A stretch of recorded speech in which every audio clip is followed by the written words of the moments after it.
Y habíamos nosotros mencionado, si mal no recuerdo, una pequeña parte sobre, ¿qué tal, Rocío? ¿Cómo estás? Sobre las primeras divergencias que tuvieron Plantae. Así que les voy a mencionar los diferentes grupos que vamos a trabajar taxonómicamente y vamos a mencionar algunas referencias en cada caso, ¿ya? Este es el grupo de briófitas, las llamadas plantas avasculares, ¿ya? Briófitas, plantas avasculares. No tienen aún vasos conductores. Recuerden que desde pteridofitas, que es este grupo que está aquí, pteridofitas, ¿ya? Vamos a ponerlo así, pteridofitas, ¿ya? Que les dicen también pterofitas o filicinofitas, ya son plantas vasculares, es decir, ya tienen vasos conductores. Finalmente, el grupo que tiene semillas como nueva forma de propagación, tienen dos casos, las que tienen semillas al descubierto, llamadas justamente gimnospermas, y las últimas, las que ya tienen semillas cubiertas porque producen un fruto, ¿no? Son las angiospermas, ¿ya? Angiospermas. Entonces, estos son los diferentes grupos de plantas que vamos a ver, ¿ya? Briofitas, musgos, pteridofitas, helechos, gimnospermas, hay varios tipos de gimnospermas, pero lo principal están los pinos, ¿no? Las araucarias, las tujas, y en angiospermas, pues son las plantas que quizá estén más cercanas a nosotros porque um, las cultivamos y las utilizamos mucho, son las plantas que ya tienen flor, fruto, ¿no es cierto? Además de semilla. Muy bien, veamos entonces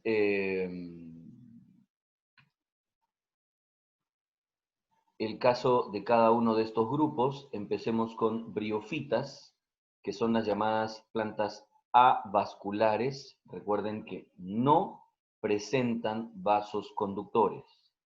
¿De acuerdo? ¿Quiénes están en este grupo? Los musgos.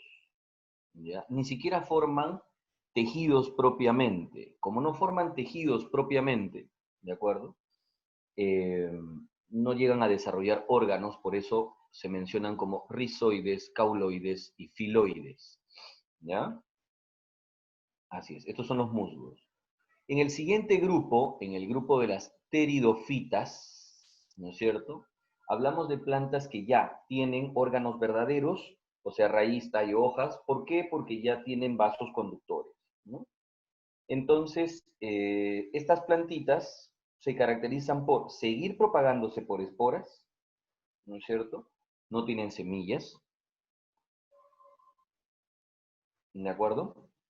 Y son un grupito de plantas bastante curioso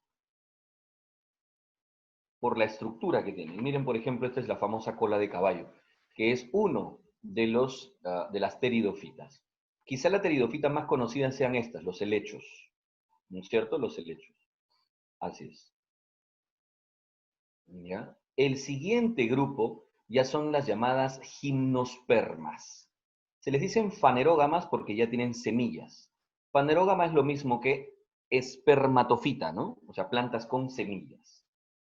Y esta es la primera estructura que se tiene para producir semillas. Esta es la primera estructura. Me refiero a los conos. Se llaman conos. Los conos entonces producen las semillas, pero libres, desnudas. ¿De acuerdo? Esas son las semillas libres o desnudas. ¿De acuerdo? Ahora,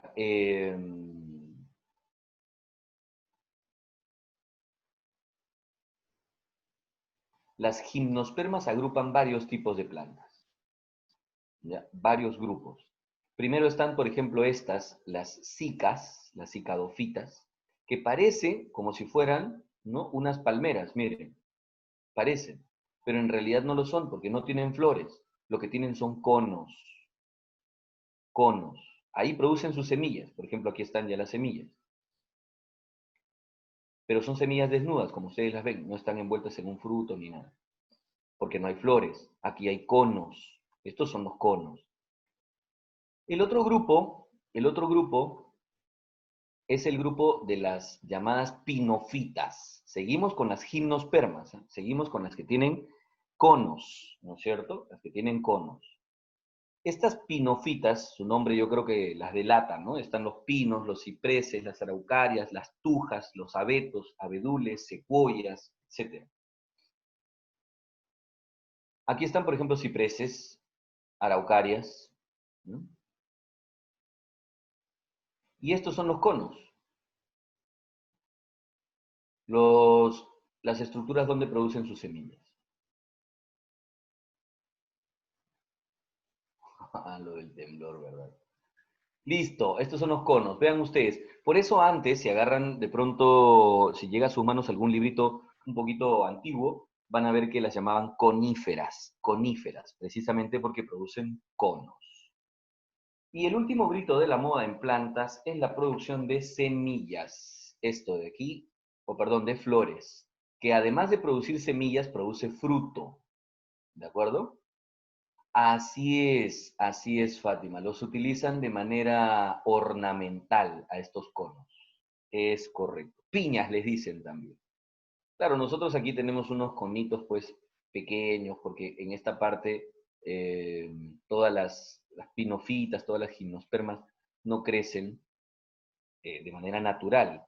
Solo tenemos un género nativo en Perú, que es el género Podocarpus, ¿no? Pero todos los conos que tenemos son bastante pequeños, ¿no? Claro. Ujú. Listo. Entonces, esto, como les decía, es la última estructura, lo último, lo ultimito, ¿no? En lo que a reproducción y propagación en las plantas, ¿no? Se ha conseguido, la flor. La flor permite la producción de semilla y de fruto. Las semillas vienen, recuérdenlo ustedes, las semillas vienen de los rudimentos seminales doblemente fecundados, pero el fruto viene del ovario. Entonces, plantas con flores. Dos grupos principales dentro de las plantas con flores. Las llamadas magnoliópsidas y liliópsidas son clases dentro de la división antofita, pero aquí nosotros las conocemos como monocotiledóneas y dicotiledóneas. Entonces, ¿qué diferencias encontraremos en ellas principalmente? A ver, aquí más o menos podemos resumir. Las dicotiledóneas, además de tener dos cotiledones, ¿qué cosa es un cotiledón? El cotiledón es una hoja embrionaria que viene en la semilla. Si hay una hoja o dos hojas embrionarias, ahí está mono o dicotiledón. Pero otras características más pueden permitirnos identificar a una dicotiledonia o monocotiledonia. Por ejemplo, las nervaduras en sus hojas. Si son reticulares, ¿no? O sea, ramificadas, o si son paralelas.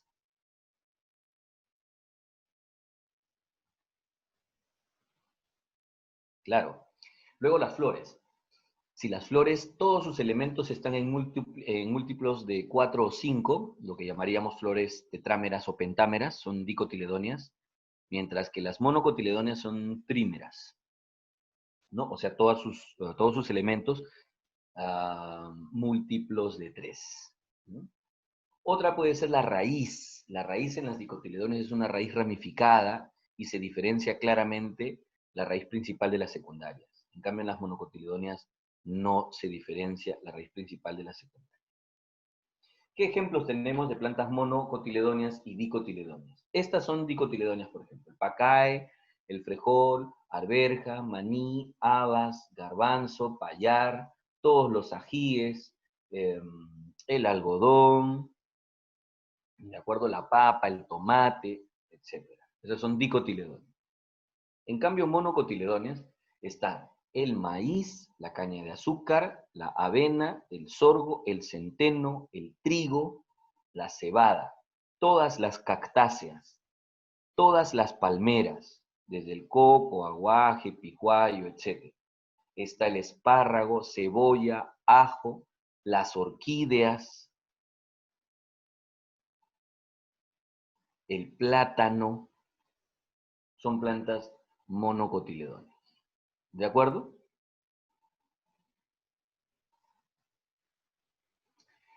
Eso es entonces, en resumen, Plantae para que más o menos tengamos una idea. ¿De acuerdo? En lo que a Animalia se refiere, el trabajo aquí sí es un poquito más sofisticado. ¿Por qué? Primero, los animales son organismos holozoicos, heterótrofos y pluricelulares. Voy a colocar esto enfrente porque vamos a trabajarlo ahora un poquitito más grande. ¿Ya? A ver, miren, estas son todas las divergencias, ¿de acuerdo? Estas son todas las divergencias que vamos a tener nosotros en el reino Animalia. Y estas van a ser todas las características que vamos a utilizar para agrupar a los animales. Primera característica, si forman tejidos o no forman todos los tejidos. ¿De acuerdo? A ver, ¿a qué me refiero? Mire usted.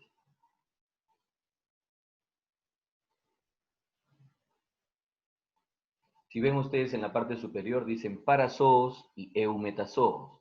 Es decir, solo hay un grupito de animales que no forman tejidos propiamente dichos, ¿no? Son las esponjas, los poríferos. Todos los demás ya forman tejidos, aun cuando no sean, obviamente, todos los diferentes tipos de tejidos. Luego viene la simetría bilateral y radial, es decir, quienes tienen una simetría, un solo plano de simetría o varios planos de simetría. Ahí ven ustedes quiénes son bilaterales y quiénes son radiales.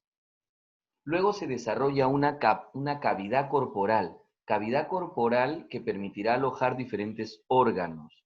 Esta cavidad se va a denominar celoma. Entonces vamos a tener animales que no desarrollan celoma, los conocidos acelomados. Luego quienes sí desarrollan el celoma, pero algunos que forman el celoma propiamente dicho y otros que forman un celoma, digamos que sin cumplir todas las características. Por eso los llaman pseudocelomados y a los otros celomados o eucelomados. Y a continuación, el siguiente criterio que se usa para clasificar a estos señores tiene que ver con, primero, recordarán ustedes que cuando vimos reproducción hablamos de mórula, blástula, gástrula. En el estadio de blástula, el orificio que formaba, ¿no? El orificio que conectaba el exterior con la cavidad central, que es el blastocele, ¿no es cierto? Este blastoporo, ¿no es cierto? Este blastoporo puede dar lugar, ¿no? Puede terminar dando lugar a la boca o al ano, a cualquiera de los dos diferentes extremos del tubo digestivo. ¿De acuerdo? Así es.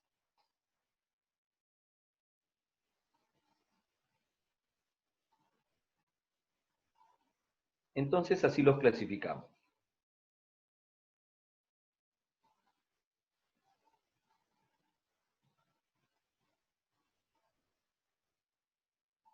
Me refiero a quienes,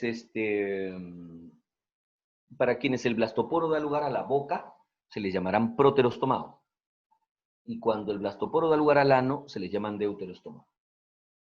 Entonces, volvemos a dividir a los animalitos en proterostomados o protóstomos y deuterostomados o deuteróstomos.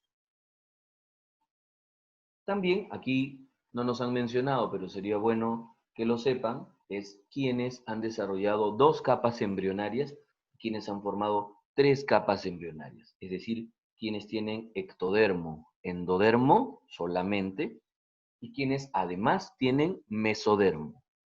Los llaman triploblásticos y diploblásticos, o triblásticos y diblásticos, ¿no? Eso es. ¿De acuerdo? Vean ustedes, aquí están las divergencias, ¿no? Quienes no tienen tejidos, quienes sí forman tejidos. Quienes tienen simetría radial, quienes tienen simetría bilateral. Quienes forman la cavidad corporal, el celoma, y quienes tienen celoma verdadero o un pseudoceloma.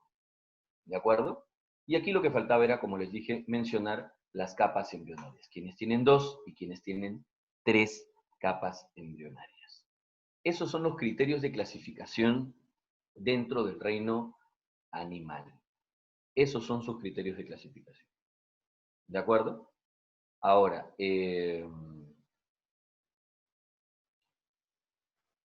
vamos a ver nosotros 9 grupos, nada más. 9 grupos. ¿Ya? Son en realidad más de 30 grupos.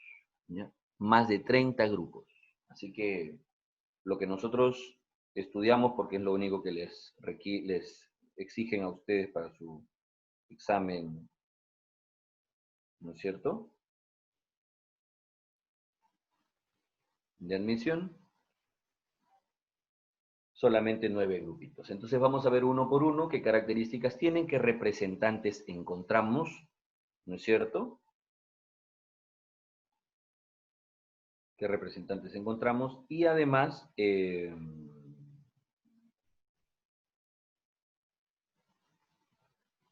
cuáles son las principales.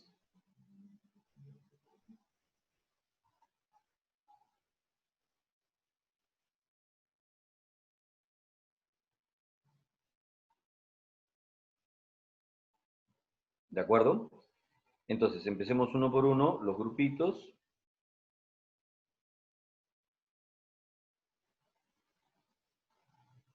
Y ejemplos, ¿ya? Hay características en cada caso. Empecemos, por ejemplo, el caso de, aquí está lo del celoma. Quiénes son acelomados, quiénes son pseudocelomados y quiénes son celomados propiamente, ¿ya? Recuerden que el celoma es esta cavidad que se crea propiamente a partir del mesodermo, a partir del mesodermo, ¿ya? El celoma se forma a partir del mesodermo. Es el celoma verdadero.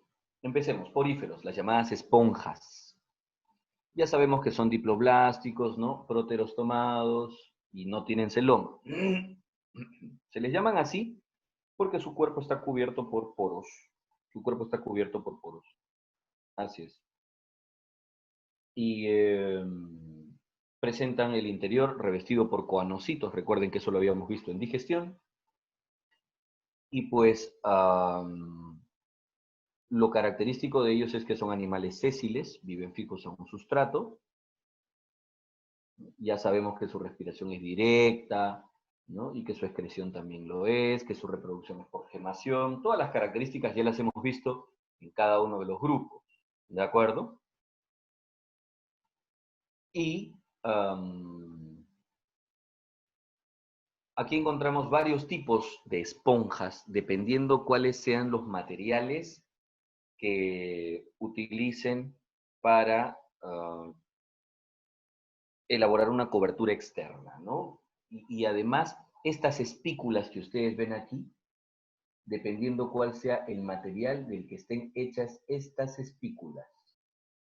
Estas espículas. Aquí hay una espícula, aquí hay otra espícula, aquí hay otra espícula, y así. Las espículas pueden estar hechas de diferentes materiales. Llámense carbonato de calcio, silicatos o de proteína. Entonces ahí tenemos diferentes tipos de esponjas, ¿ya? Los nidarios, que antes se les llamaban celenterios o celenterados, ya son, aún todavía tenemos organismos diploblásticos aquí, no tienen celoma, son próteros tomados, pero a diferencia de las esponjas ya desarrollan ciertos tejidos y además formas de vida móviles, libres, que se les denominan justamente medusas. A pesar de que hay otros que tienen vidas fijas a un sustrato, lo que seguimos llamando pólipos. Se les llaman nidarios precisamente por las células urticantes que tienen en su superficie, ¿no? Que se llaman nidocitos. Entonces tienen tentáculos y a través de estos tentáculos pueden capturar su alimento, introducirlo a su, recuerden, cavidad gastrovascular, tienen aparato digestivo incompleto, digestión mixta. Su respiración era directa, su excreción también, y se reproducen por fragmentación, por gemación, y también tienen reproducción sexual, ¿no? Entonces, con fecundación externa, claro. Aquí están los diferentes tipos de nidarios. Corales, hidras, anémonas y las medusas, que le decimos vulgarmente malaguas. Tercer grupito, platelmintos. El caso de platelmintos, ¿no? El caso de platelmintos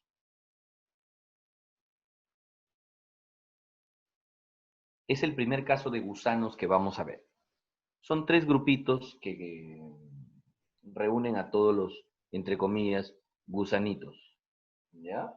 Platelmintos y los dos grupos siguientes que vamos a estudiar.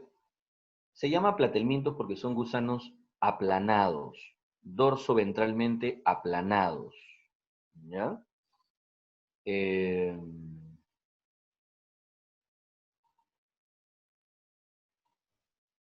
Ahora,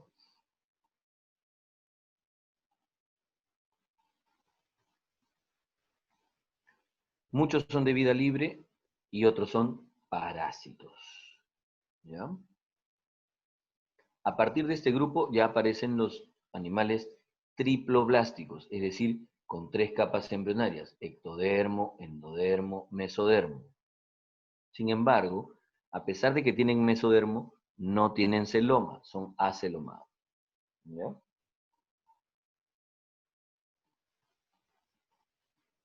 Tres grupitos aquí, dentro de los cuales están los céstodes, las tenias. El otro grupo es el que está en las planarias, es el grupo de turbelarios, y también están las fasciolas. Ese es el grupo de los tremátodes. Entonces tenemos tremátodes, turbelarios y céstodes.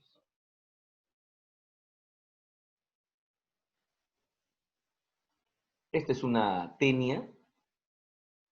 Su cuerpo está anillado, cada uno de esos anillitos se llama proglótide.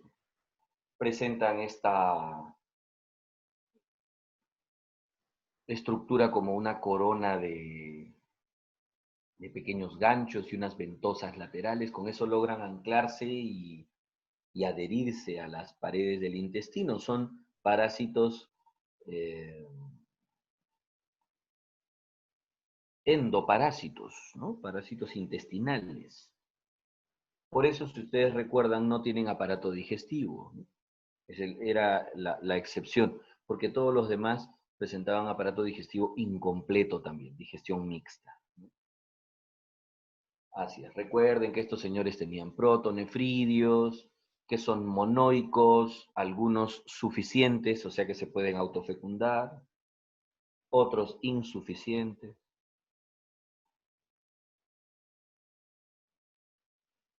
Y esta en imagen es la famosa Taenia solium, la famosa solitaria. ¿De acuerdo? La famosa solitaria. El siguiente grupo de gusanitos son los nematodes. Ojo, a partir de aquí, ya vamos a presentar un aparato digestivo completo. Este es el único grupo pseudocelomado que estudiamos. Repito, es el único grupo pseudocelomado que estudiamos. No que existe, sino que estudiamos. Como ustedes ya les dije que se estudian solo una parte de la taxonomía animal. Entonces, dentro de los que se estudian, este es el único pseudocelomado. Antes de ellos, acelomados. Y después de ellos, todos van a ser celomados. Les decía entonces, su aparato digestivo ya completo, tienen dimorfismo sexual, ¿no es cierto? Muy pocos de vida libre, la mayoría son parásitos.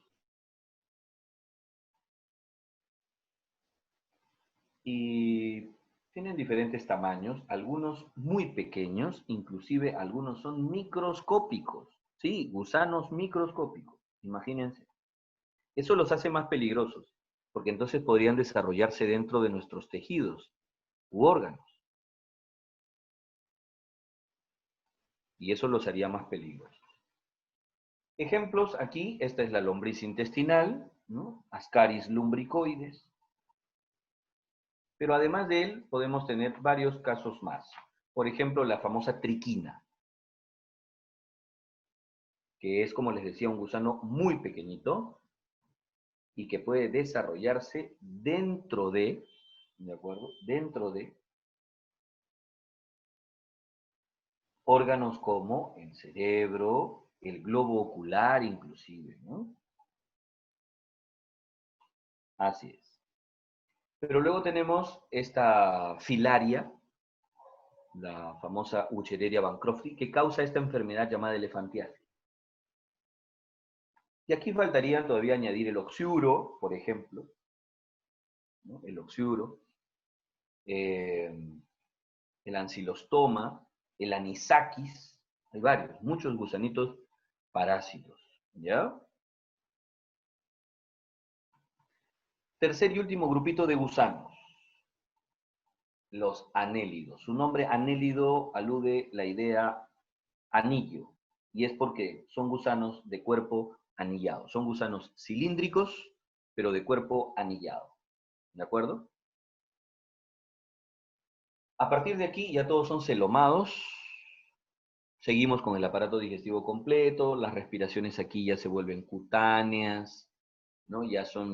Ya hay líquido circulante. Recuerden que a partir de aquí aparece la circulación, entonces ya son organismos un poco más desarrollados, ¿ya?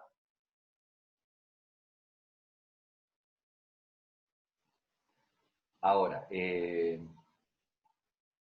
lo que permite clasificarlos es la presencia de unas vellosidades, ¿ya?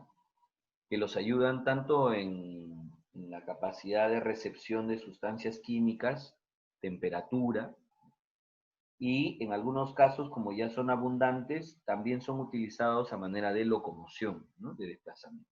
Se llaman ketas. Por eso es que van a encontrar ustedes dentro de anélidos que los dividen en poliquetos, oligoquetos e irudíneos. En el grupo de oligoquetos está esta, la lombriz de tierra. No confunda lombriz intestinal con lombriz de tierra, ¿ya? No lo confunda. No voy a pensar que son lo mismo, ¿ya? No. Y en el último grupito, el de los irudíneos, estamos hablando en anélidos, están las sanguijuelas. Ahí están las sanguijuelas. En su cuerpo todo anillado, ¿no? Estas son hematófagas, claro. Tienen su ventosa ahí, se dedican a succionar sangre. El siguiente grupo, el de moluscos, la característica principal de ellos es que presentan una concha calcárea que los rodea. Una concha calcárea que la producen ellos mismos a partir de unas células en su epitelio, en su epidermis, que se llama manto. El manto es el encargado justamente de producir su carbonato de calcio, su concha calcárea.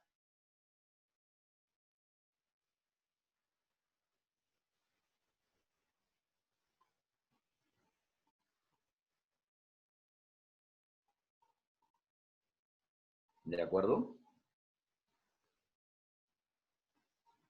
Ahora, otra característica de los moluscos es el desarrollo de un pie muscular, ¿no? De una masa muscular. ¿De acuerdo? Una masa muscular.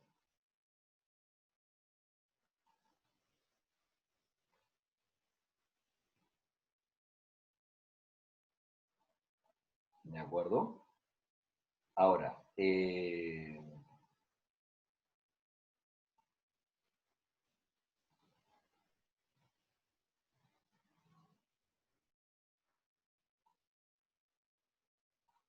¿Qué más mencionar sobre ellos? Recuerden que en su aparato digestivo tenían su rádula, ¿no es cierto? Que ellos tenían circulación abierta, ¿no? Su hemolinfa, hemocianina, ya.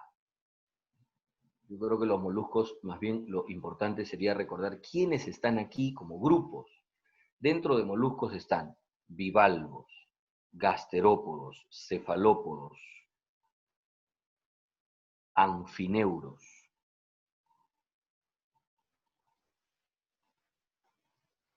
como principales representantes. Entonces, este sería el grupo de bivalvos, los que tienen su concha en dos valvas, o sea, las almejas, los mejillones, las conchas de abanico. Ellos son bivalvos, ¿ya? Luego están los cefalópodos, calamar, pulpo, sepia, nautilus. Aquí están.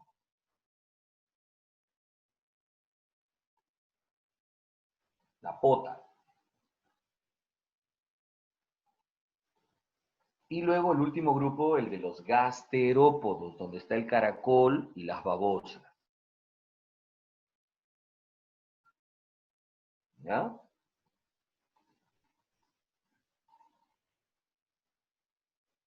Ahí está. Esos fueron moluscos. El caso de artrópodos. El caso de artrópodos. Tienen un exoesqueleto que recubre, ¿no es cierto? Que recubre, que reviste eh, todo el individuo, y es más, ellos crecen precisamente mudando, cambiando, ¿no es cierto?, su exoesqueleto. Yo les he compartido en Simbiosis, les he compartido varias veces estas ecdisis, estas mudas, ¿no es cierto?, de exoesqueleto. Resulta alucinante cómo cambian, cómo mudan por completo su exoesqueleto, como que se cambiaran de ropa, pero toda a la vez, ¿no es cierto? Salen completamente, se quitan por completo toda la cobertura con un nuevo exoesqueleto más grande, obviamente. Entonces, eh, dentro de los artrópodos hay varios elementos que ayudan a su clasificación. Primero, cómo están divididos en su exoesqueleto, porque las partes principales son cabeza, tórax, abdomen, pero puede haber cefalotórax o puede haber tronco. O sea, la fusión de cabeza y tórax forma el cefalotórax y la fusión del tórax y el abdomen forma el tronco, ¿no? Entonces, y bueno, y lo otro son el número de patas que están todas articuladas, que pueden ser 6, pueden ser 8 o pueden ser mucho más. Y lo otro son los apéndices bucales, si es que tienen quelíceros o si es que tienen mandíbulas. El filum artrópoda, tiene 3 subfilum, Chelicerata, crustácea y uniramia. O sea, quelicerados, crustáceos y uniramia. Dentro de los crustáceos, una sola clase, la clase obviamente crustácea, y hay varias, ¿no? Varios subgrupos u órdenes. Lo curioso de los crustáceos es que tienen 5 o más pares de patas, 2 pares de antenas, no tienen alas.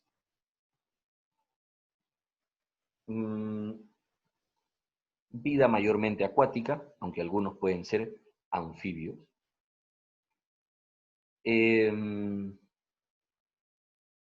Y lo otro importante es que aquí encontramos las langostas, los langostinos, el muy, cangrejos.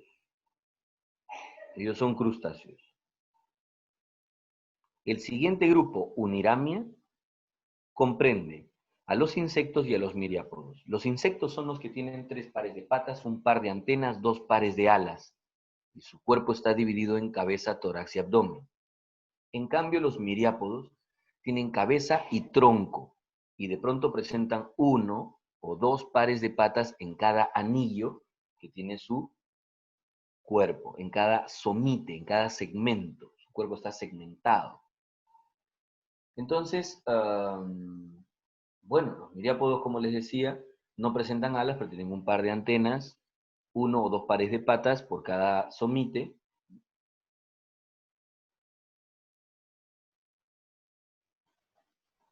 En el grupo de insectos, olvídense. Tenemos tantos órdenes que inclusive hay gente que se dedica al estudio, ¿no? Al estudio fundamental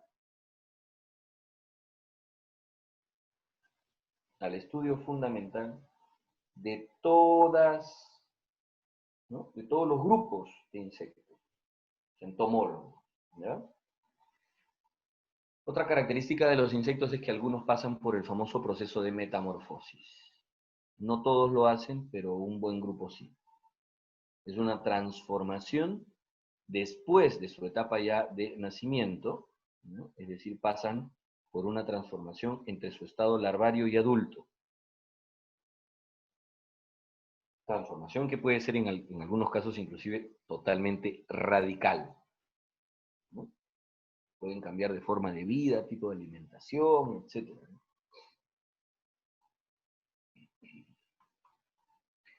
Y bueno, aquí están pues los saltamontes, grillos, cucarachas, mariposas, chinches, cucarachas, en fin, ¿no? Insectos hay realmente toda una diversidad enorme, ¿no? Estos son los miriápodos. Estamos hablando de los 100 pies y los 1000 pies, las tijeretas y las escolopendras. ¿De acuerdo? Así es. ¿Listo? Estos son los 1000 pies. Tendrán aspecto un poco temerario. Bueno, en realidad los únicos que podrían tener cierto tipo de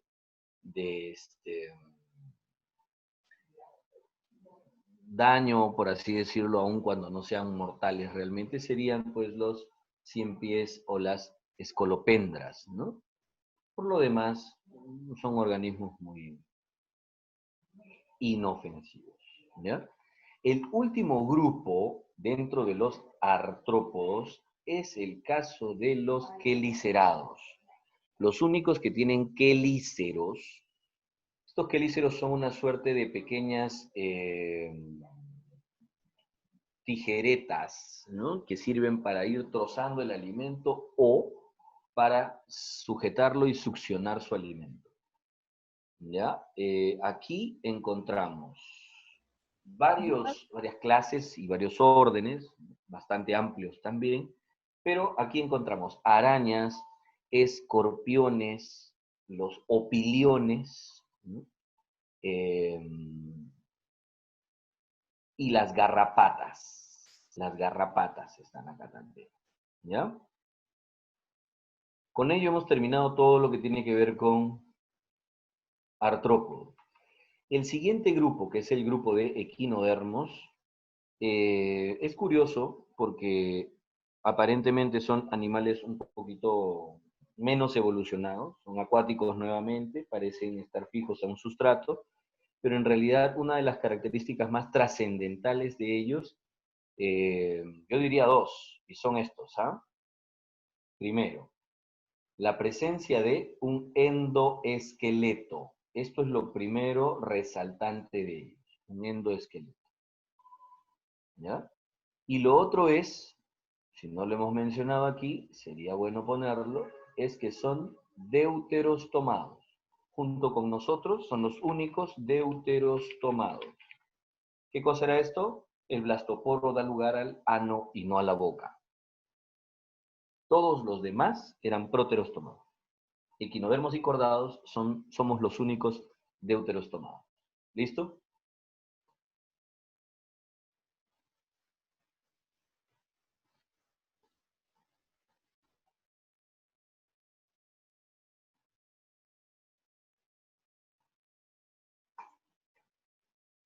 ¿Listo? Estos son entonces equinodermos. ¿Quiénes están en este grupito? Bueno, estos señores recuerden que presentaban su sistema hidráulico interno. Están estrellas de mar, pepinos de mar y erizos de mar. Estos son equinodermos. ¿Ya?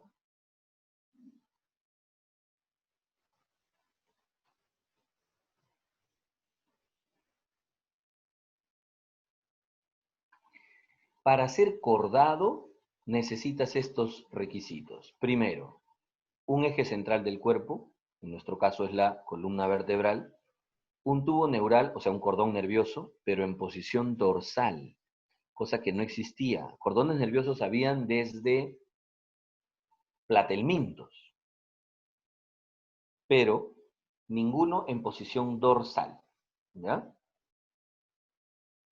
Y lo tercero, las hendiduras faríngeas.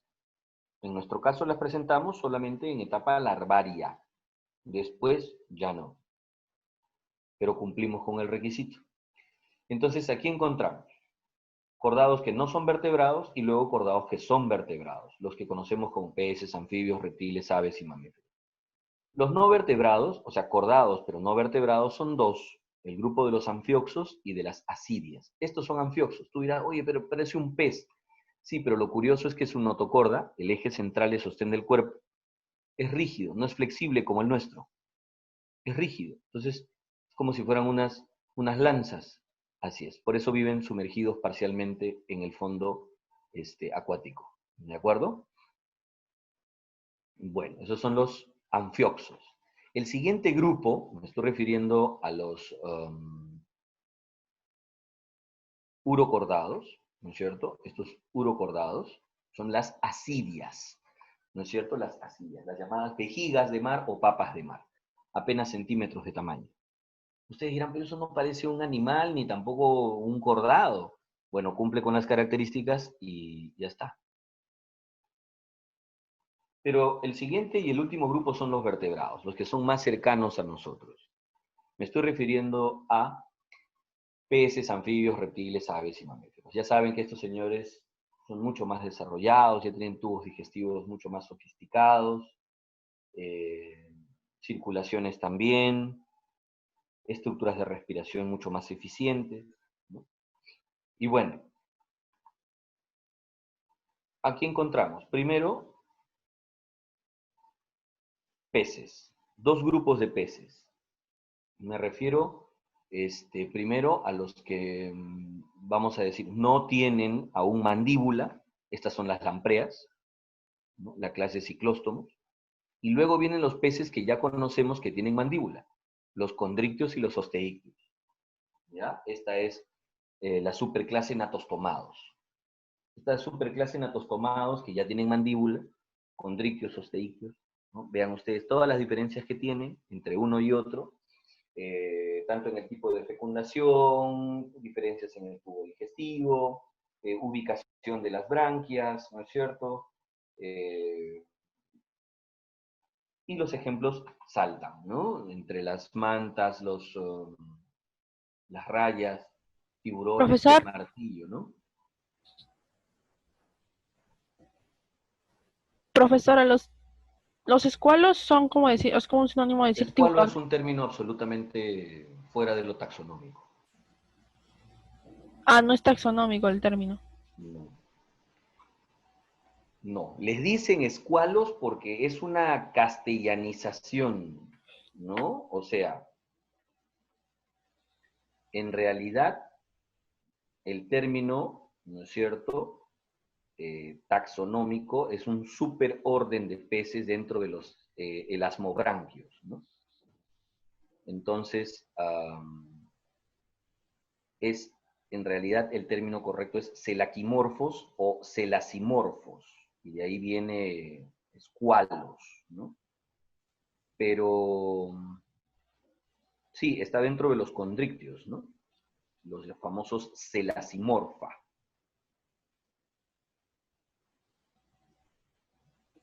Ah, entonces es mucho más correcto decir celacimorfo que escualo. Pero es que cuando tú me hablas de celacimorfos, estás hablando solamente de un tipo, un grupo de condrictios. Cuando yo digo condrictios, estoy agrupando a ellos, ¿no? Al grupo Squalidae. Lo que pasa es que taxonómicamente recuerda que hay niveles, ¿no es cierto? Yo estoy hablándote de la clase condrictios. Y cuando tú me hablas, por ejemplo, de los escualos, en realidad estás hablando de un orden, que es el orden Squalidae. Por eso te decía yo que es una castellanización. escualos, que en realidad viene del orden Squalidae, ¿no? Por eso es mejor decir condrictios, porque estamos hablando nosotros de todo un grupo taxonómico, ¿no? ¿Y está dentro de lo que dijo el superorden de los celasimorfos? Señorita, ¿no sabe usted cuál es el orden de los taxones? ¿No se los ha aprendido? Especie, género, familia, orden, clase, división, filum y reino. Si yo le digo clase, esto está por encima de un orden. Y cuando le dije orden, ¿no es cierto? A los escualos, como le dice usted, es un orden. Una superclase está por encima de un orden. Una clase está por encima de un orden. Es una cuestión de jerarquía taxonómica, nada más. Por eso yo estoy hablando de la clase Condrictio. Por debajo hay superclases, subclases, hay subclases, superórdenes, órdenes, subórdenes, familias, géneros, en fin. Esta es la clase Condrictios, que agrupa a rayas, mantarrayas, pez martillo, a los tiburones, obviamente, donde están estos que tú mencionas, ¿no? Los escualidae, ¿no? Y luego están los osteíctios. Aquí están todos los otros peces que mayormente conocemos y que consumimos y que tenemos inclusive hasta de manera ornamental. Luego están los anfibios. Dentro de los anfibios, tres grupos conocidos: ápodos, urodelos y anuros. O sea, eh, a ver, axolotes, salamandras, ranas, sapos, ¿no es cierto? Ahí están. Ojo, los anfibios, una de las cosas fundamentales y fantásticas es que ellos tienen metamorfosis. Nacen viviendo en el agua, respirando por branquias y luego desarrollan, perdiendo branquias, crecen sus patas, pierden su cola, desarrollan pulmones y pasan a vivir en la tierra. ¿De acuerdo? Aquí están entonces, como les decía, todos estos grupitos de anfibios, ¿no? Las salamandras, por ejemplo, eh, ranas, sapos y las famosas cecilias, ¿ya? Esos son los tres órdenes de la clase anfibia. Esta es la metamorfosis, como les decía, miren cómo nacen y viven en el agua y luego posteriormente pierden todos sus branquias, cola, etcétera, desarrollan patas, pulmones y pasan a vivir, ¿no es cierto?, en la tierra, con una respiración, ya saben, cutánea y pulmonar. Los reptiles tienen el cuerpo cubierto por escamas o escudos córneos. Son un grupo sumamente adaptado a la vida terrestre, aun cuando muchos de ellos sean muy expertos nadadores, ¿ya? Ya hemos visto todas sus características en cada una de las funciones. Lo que me interesa aquí es que sepamos, primero, que son los que inician la formación de huevos con cáscara, para que los puedan poner fuera del agua. No hay metamorfosis, ningún reptil tiene metamorfosis. Y aquí también hay un montón de subclases, órdenes, es un montón. La herpetología anda estudiando, ¿no es cierto?, los reptiles, y también es una rama sumamente amplia. Varios órdenes, como por ejemplo, quelonios, escamados, rincocéfalos, saurios, crocodílidos, en fin. Ahí están varios de ellos. ¿De acuerdo? Lagartijas, iguanas, serpientes, tortugas, ¿no? Cocodrilos, todos los reptiles. Así es. Las aves tienen el cuerpo cubierto por plumas. Aves tienen el cuerpo cubierto por plumas. ¿Ya? Se parecen mucho a nosotros en varios aspectos en cuanto a nuestra circulación, a nuestra regulación de temperatura, ¿no? Somos endotérmicos. pero a su vez tienen tubos digestivos muy, muy, muy modificados, igual que en su respiración también lo son, ¿no? Recuerden que ellos tienen sacos aéreos. No tienen metamorfosis y hay muchísimos órdenes dentro de esta clase, tantos que hay gente que dedica su vida solamente al estudio de aves, ornitólogos. Clasificamos a las aves de acuerdo a picos, patas y otras modificaciones que tienen de acuerdo a su dieta y hábitat. ¿Ya? Vean que los picos en cada caso son totalmente diferentes.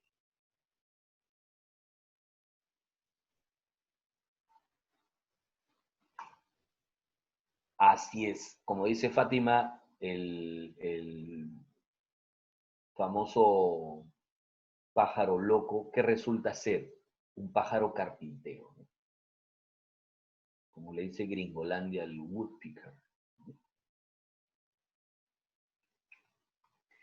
Y después vienen los mamíferos, que es una cosa interesante, porque dentro de los mamíferos, la clase mamíferos, la dividimos en tres subclases,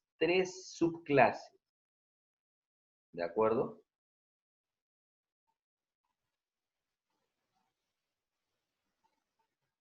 Tres subclases.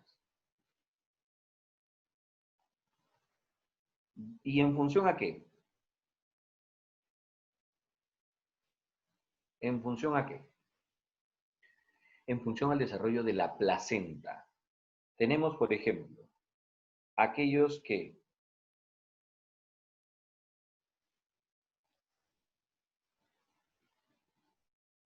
¿de acuerdo?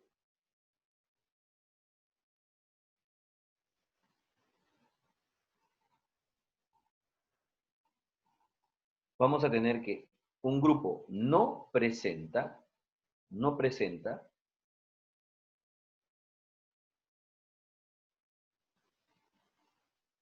placenta, son ovíparos. ¿Qué? Mamíferos ovíparos, sí, ponen huevos.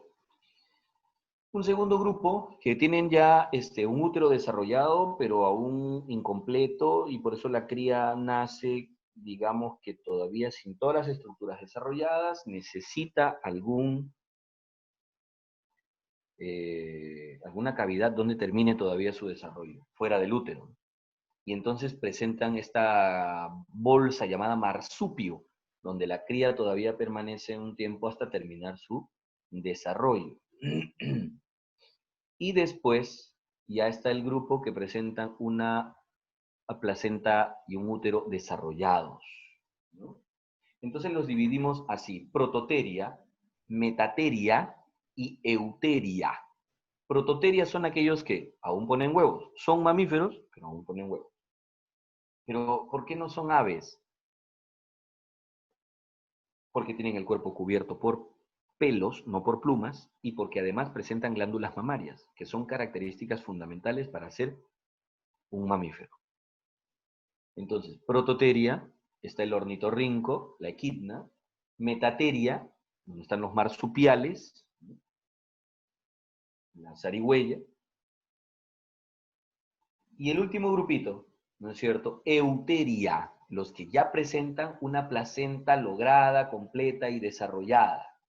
Es decir, aquellos que la cría nace directamente ya lograda. Estamos hablando, por ejemplo, de varios órdenes, ¿no? Varios órdenes. Muchísimos dentro de la subclase Euteria. Uno de los órdenes es el nuestro, el orden Primates. Nosotros pertenecemos al orden Primates, en la familia Hominidae, género Homo, especie Sapiens. Bueno, disque Sapiens, ¿no? Así es, Aide, eran los marsupiales, correcto. Sí, Francisco, son los canguritos, etcétera, que eran los marsupiales. Nosotros tenemos un marsupial acá en Perú y no es introducido, por si acaso, ¿no? Tenemos las zarigüeyas, les dicen Muca, muca. Piero dice que es una suerte de que seamos sapiens. Bueno, ahí vamos. Listo, y con esto hemos terminado todo taxonomía. ¿De acuerdo? Vamos trabajando evolución.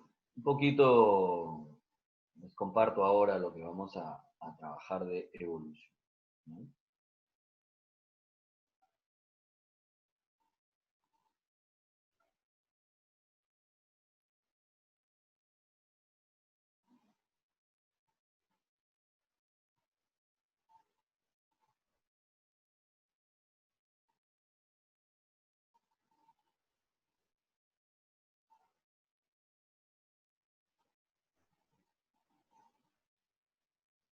Ahí vamos.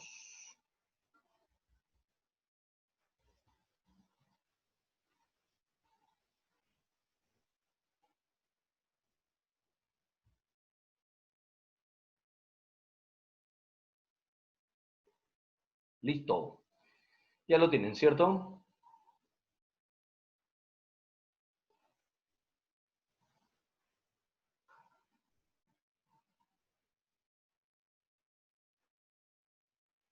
Que recién vas a desayunar, Fátima. Qué vergüenza, Dios mío. 10 de la mañana. En fin. Tranquilo, Matías. Matías solo estudia, dice. Él no come, él no come. A ver. El padre de la evolución. El famosísimo, archiconocido, venerado, ¿no? Idolatrado por muchos, Charles Darwin, o Charles Darwin, ¿cierto? Así es. Charles Darwin, ¿no es cierto? Eh,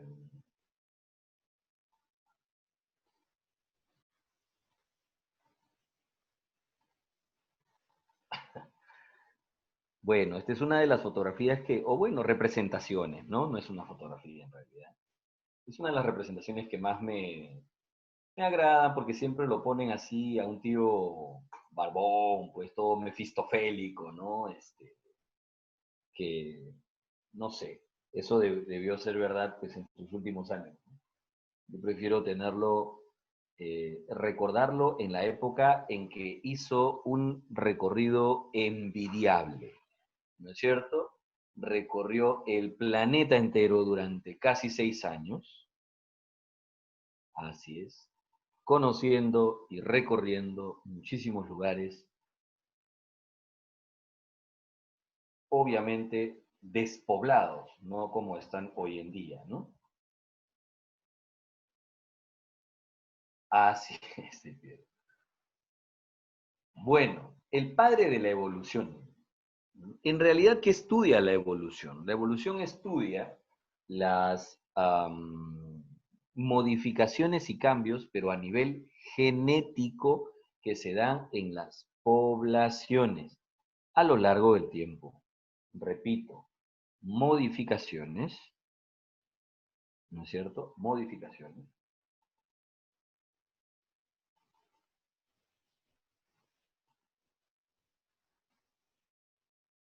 pero a nivel genético.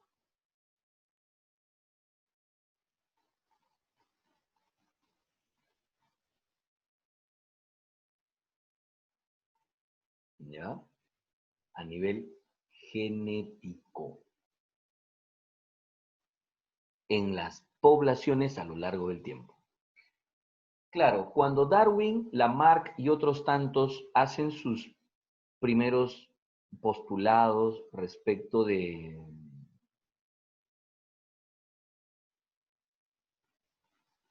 la evolución de los seres vivos, en el siglo XIX, al menos Lamarck y Darwin, que fueron los principales, en el siglo XIX se desconocía por completo pues, todos estos conceptos de genética, ADN, mutación y todo lo demás. Así que las propuestas de ellos eran fundamentalmente naturalistas y sustentadas en apreciaciones que ellos hayan hecho, tanto en el tiempo como en el espacio. Entonces, la evolución siempre ha tenido este, entre comillas, inconveniente. Me refiero a.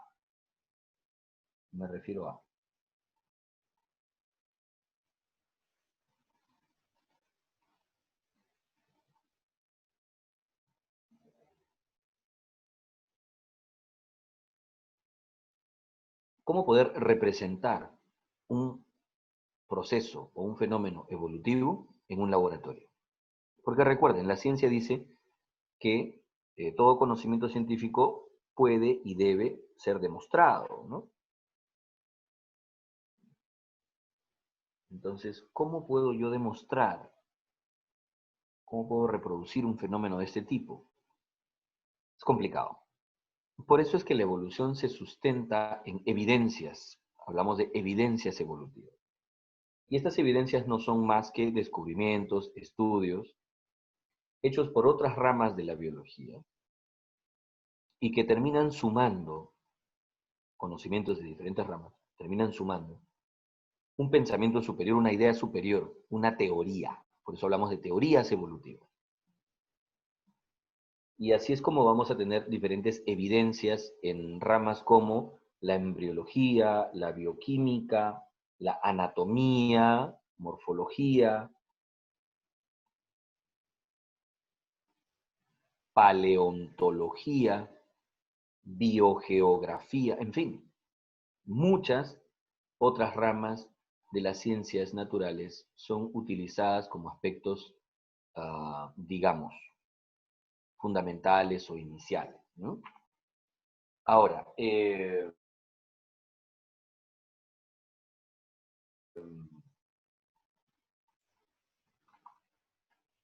las dos propuestas principales, hablando evolutivamente, son las propuestas de Lamarck y las de Darwin. Lamarck tuvo su propuesta, ¿no?, su famosa propuesta de los caracteres adquiridos. Repito, caracteres adquiridos, ¿no? ¿En qué consistía la propuesta lamarckiana? Para Lamarck, todos estos cambios empezaban, ojo, en un individuo. Miren, para Lamarck, el inicio era un individuo. Este individuo tendría, según Lamarck, ¿no es cierto?, todo equilibrado, o sea, todas sus actividades y todos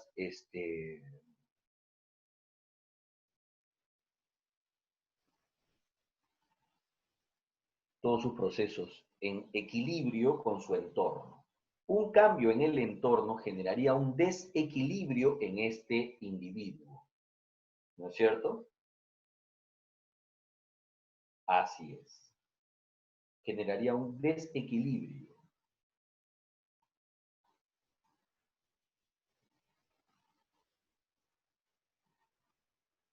Ahora, este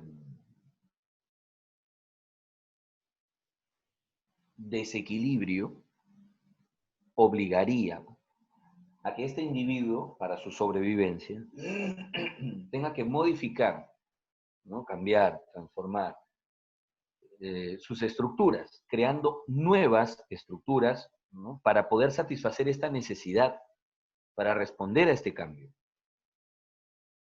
Entonces miren la secuencia que él planteaba. Cambia el entorno, se crea una nueva necesidad, el individuo produce entonces una nueva estructura, un nuevo proceso, y esta nueva estructura o proceso, junto con los que ya tenía, son sometidos al uso y desuso. Repito, uso y desuso.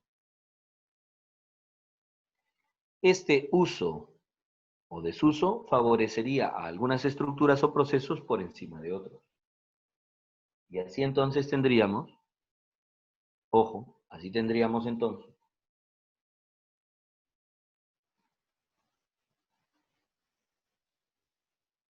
algunos, ¿cómo decirlo?, favorecidos. Los que más se han usado serían favorecidos, serían los que más desarrollen. y los que caen en desuso serían poco a poco atrofiados.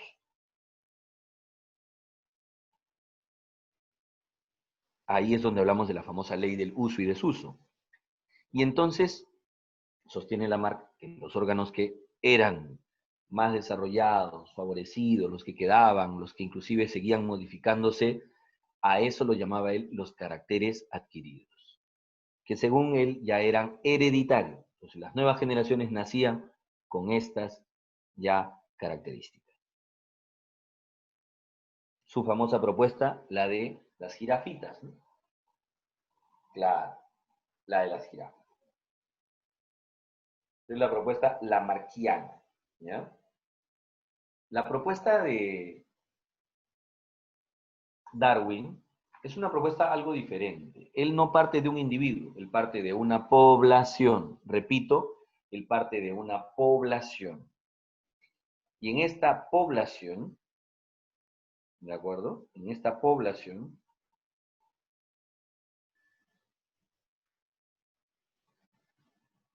él sostiene. El punto de partida es que tenemos más, ¿de acuerdo? Tenemos más individuos.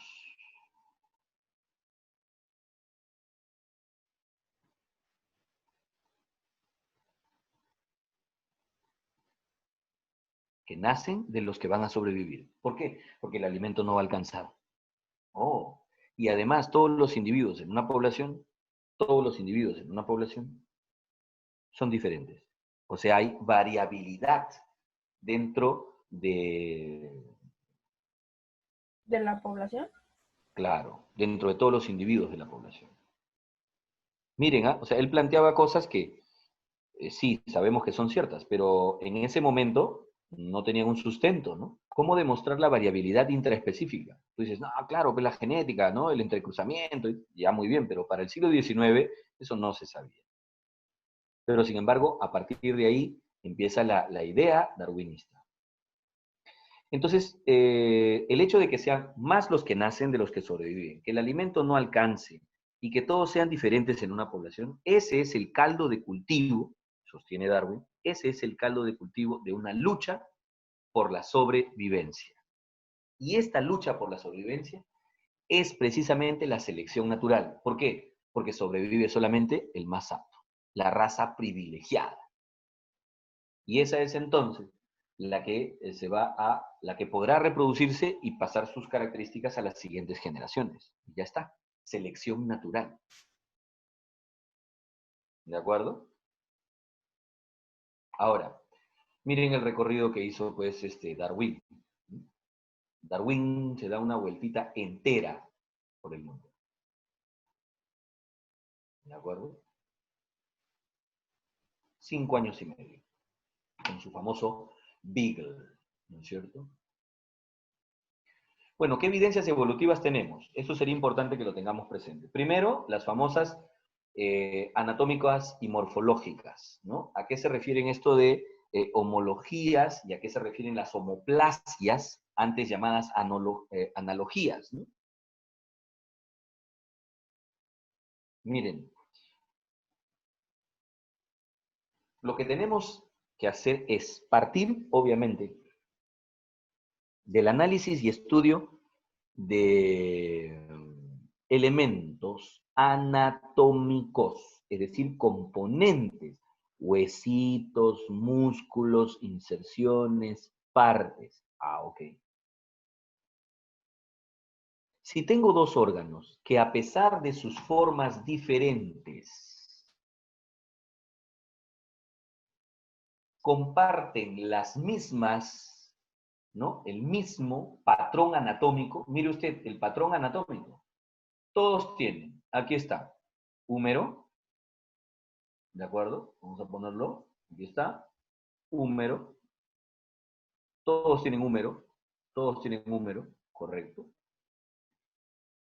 ¿Listo? Al igual que en el ave. Todos tienen cúbito y radio. Todos tienen cúbito y radio. Igualito, aquí están, miren, cúbito y radio, cúbito y radio, cúbito y radio, aquí están, cúbito y radio. Todos tienen falanges, falanges, falanges, falanges, falanges, falanges, falanges. Inclusive carpos. Wow, aquí hay carpos, aquí hay carpos, aquí hay carpos, aquí hay carpos, aquí hay carpos y aquí hay carpos. Todos tienen el mismo patrón anatómico. Déjate de cosas. Así es. Si tienen el mismo patrón anatómico, si vienen del mismo origen embriológico todos estos elementos, entonces estoy hablando de homologías. Homología. Así tengan o no, repito, tengan o no funciones en común. En este caso, estoy viendo que cada una tiene una función diferente. Patas, brazos, aletas, alas. Pero como tienen el mismo patrón anatómico, mismo origen embriológico, entonces se tratan de homologías. Se tratan de homologías.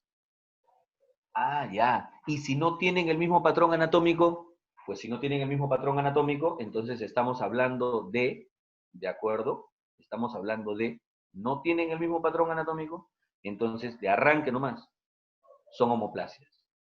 ¿Ya? Si es que convergen en una misma función. Ah, esto de convergir y divergir, ¿qué quiere decir? Si se dan cuenta, si yo retrocedo en el tiempo, es muy probable que yo haya tenido, ¿no es cierto?, un único ancestro en común, a partir del cual han divergido los húmeros en diferentes formas. Miren ustedes, han divergido para aletas, para alas, para patas, para brazos, pero han tenido un único ancestro en común. Entonces, esto es un proceso a la vista, es un proceso evolutivo, a partir de un ancestro en común, es un proceso evolutivo divergente. Las homologías se sustentan en divergencias, mientras que las analogías u homoplasias son más bien diferentes patrones, diferentes orígenes anatómicos, pero que convergen en una misma función, convergen en una misma función. Es como si comparara, por ejemplo, ¿no? Es como si comparara, ¿de acuerdo? Como si comparara las alas de un ave con las alas de un insecto. No tienen el mismo patrón anatómico, no pues, son origen, uno está hecho de su exoesqueleto y el otro está hecho con huesos, músculos, plumas, etc. Pero sin embargo convergen en una misma función. ¿Cuál? Volar. Son estructuras con una misma función.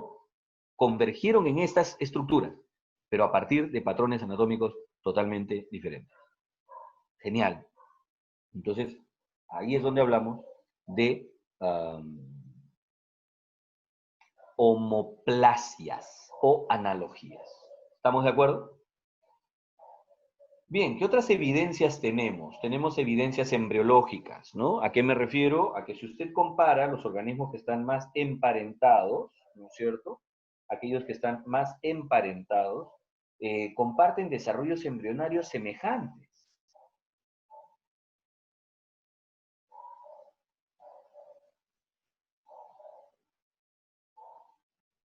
¿De acuerdo?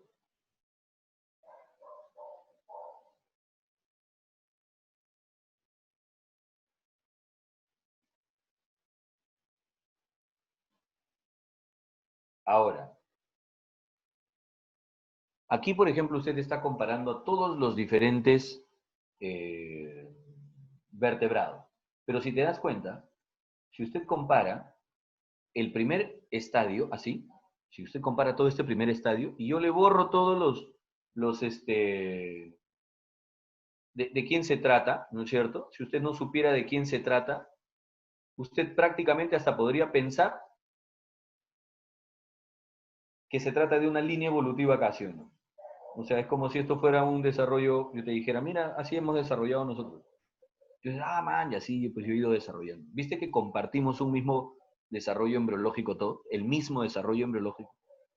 Es porque nuestros ancestros estuvieron emparentados. Nuestros ancestros están en los vertebrados más primitivos. A partir de ellos hemos ido descendiendo. Entonces, evidencia evolutiva.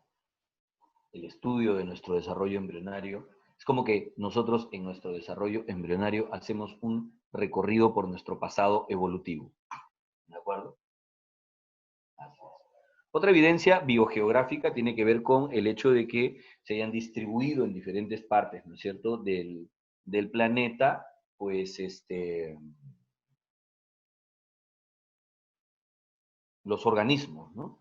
Y conforme se han ido encontrando en cada condición ambiental diferente, han ido adaptándose y modificándose. Eso es otra evidencia evolutiva. Entonces, ahí tenemos nuestras principales evidencias evolutivas, ¿no? Y quizás las más contundentes son las paleontológicas. ¿Por qué? Porque ya son, eh, digamos que tangibles, ¿no? Son físicas, materiales, concretas, ¿no? Me refiero a los fósiles.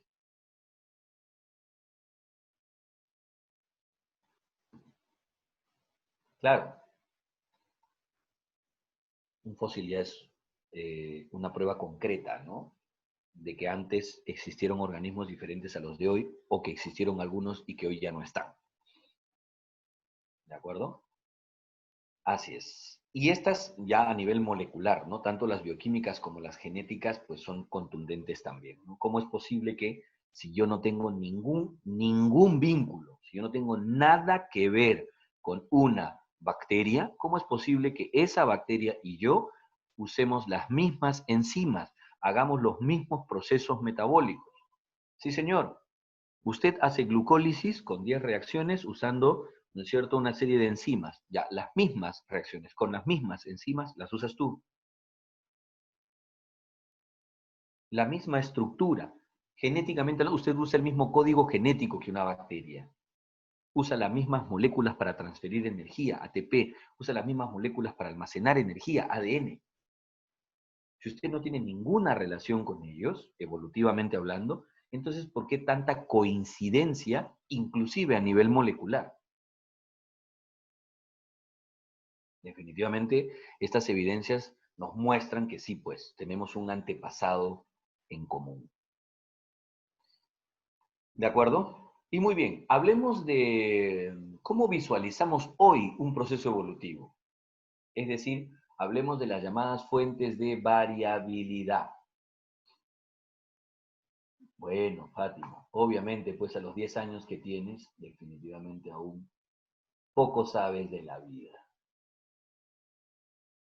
A ver, escúcheme. ¿Cómo conceptualizamos hoy un proceso evolutivo? Ya está. Escúcheme. Conceptualizamos así un proceso evolutivo. Ojo, vea usted. Voy a colocarles primero las llamadas fuentes de variabilidad. ¿Ya? Estoy hablando a nivel de una población. ¿De acuerdo? Esto es a nivel de una población.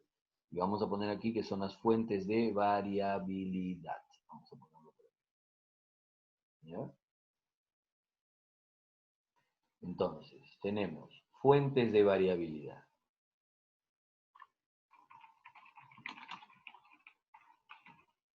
Fuentes de variabilidad en una población. Ojo, en una población.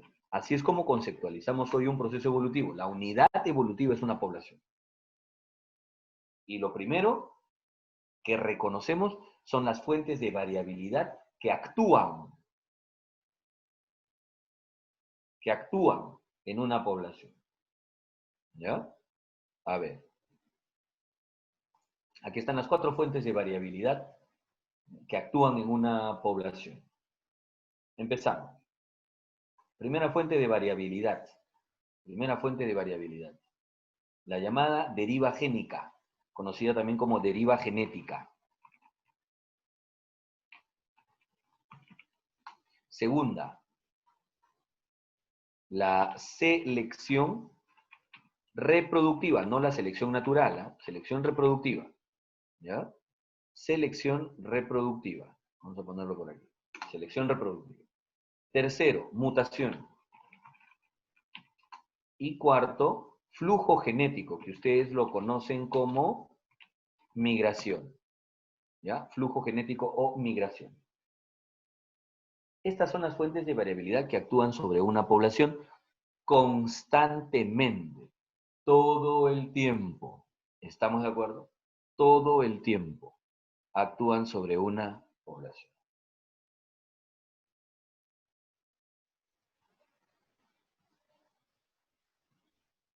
La deriva génica es la tendencia estadística que tenemos en una población a que el alelo más abundante en esta poza genética, ¿qué cosa es una poza genética? Es la suma de todos los alelos que tiene esa población. La deriva génica o la deriva genética me dice que si existe un alelo preponderante, abundante, mayoritario en una poza genética, estadísticamente, el alelo más abundante, se verá favorecido y la tendencia será a que cada vez aumente más en cantidad, en desmedro de los otros alelos, es decir, van a ir reduciéndose los demás. Claro, irán poco a poco menguando y el más abundante, pues la tendencia hacia el futuro será a que este sea el único alelo que prevalezca y que los demás se vayan desapareciendo. Entonces, un momentito, la deriva genética en realidad no aumenta la variabilidad, no. La deriva genética lo que hace en realidad es disminuir la variabilidad. Y la selección reproductiva es la selección que hacen entre machos o hembras por ver quiénes se reproducen, porque no todos se reproducen, ¿sí o no? Ustedes verán en los animalitos, ¿no? Que escogen o eligen quiénes son los que se reproducen. Sí, claro. Entonces, obviamente se termina favoreciendo a algunos por encima de otros en el tema reproductivo. Esto también reduce la variabilidad. La mutación sí aumenta la variabilidad. ¿Y qué es mutación? La aparición de nuevos alelos. Y esto puede ser de manera natural, por supuesto. Aparecen cambios genéticos de manera espontánea o de pronto inducida también. Pero eso es mutación, cambios genéticos. Eso aparecen en una población. Y lo último, el flujo genético, lo que conocemos como migración. Aquí estamos hablando de emigrantes e inmigrantes. Obviamente, el hecho de que hayan inmigrantes traen nuevos alelos de otras pozas genéticas y esto aumenta la variabilidad. ¿No es cierto? Esto aumenta la variabilidad. El flujo genético también aumenta. Finalmente, señores, ¿no es cierto? Sobre esta variabilidad impacta. Sobre esta variabilidad impacta. ¿Quién? La selección natural. Ahora sí, la selección natural. ¿La selección natural qué hace? Nada. Simplemente favorece a algunos de los alelos sobre otros.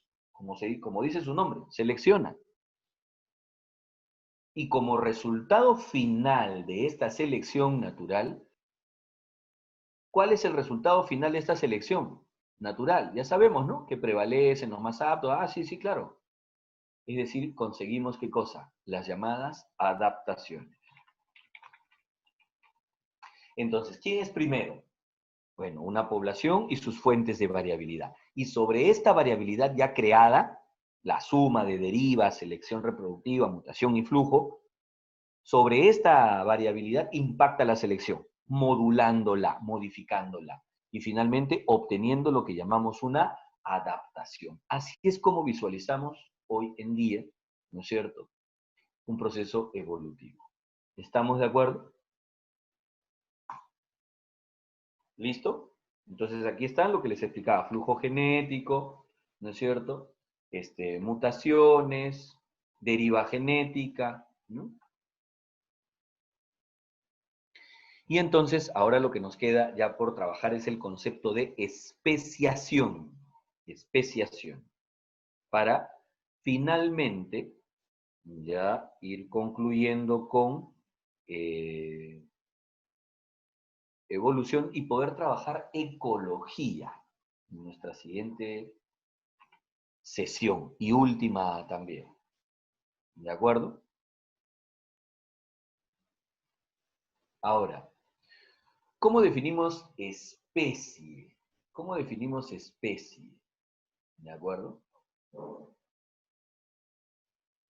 Recuerden que especie para nosotros desde el punto de vista taxonómico y evolutivo también es el conjunto de individuos con características en común, capacidad reproductiva y descendencia fértil. Hasta ahí tiene que llegar el concepto de especie.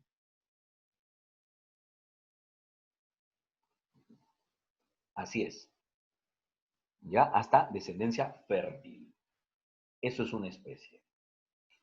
Pero a partir de esta especie y un conjunto de estos individuos, o sea, a partir de una población, se pueden generar aislamientos, separaciones de pequeños grupos que con el paso del tiempo pueden terminar dando origen a nuevas especies. ¿Y esto cómo se consigue? Hablamos de aislamientos, separaciones, ¿no? Obviamente, cuando yo podré decir que ya tengo una nueva especie, pues cuando ya no tienes capacidad reproductiva con ella. Entonces tú dices, wow, pero esta es una población que salió de nosotros, éramos la misma especie hace varias decenas o cientos de miles de años atrás. Y hoy en día ya son una nueva, sí. ¿Y cómo sé que son una nueva especie? Porque ya hemos perdido la capacidad reproductiva con ellos. ¿Listo?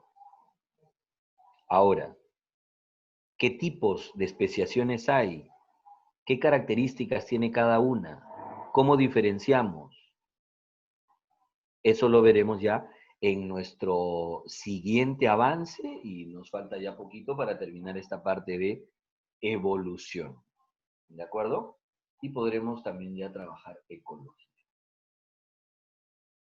Así es, tú lo has dicho, Fátima. Bien, entonces, si no tienen ninguna consulta o pregunta más, ahí nos quedamos a poco de trabajar la parte evolutiva y luego ecología. ¿Listo?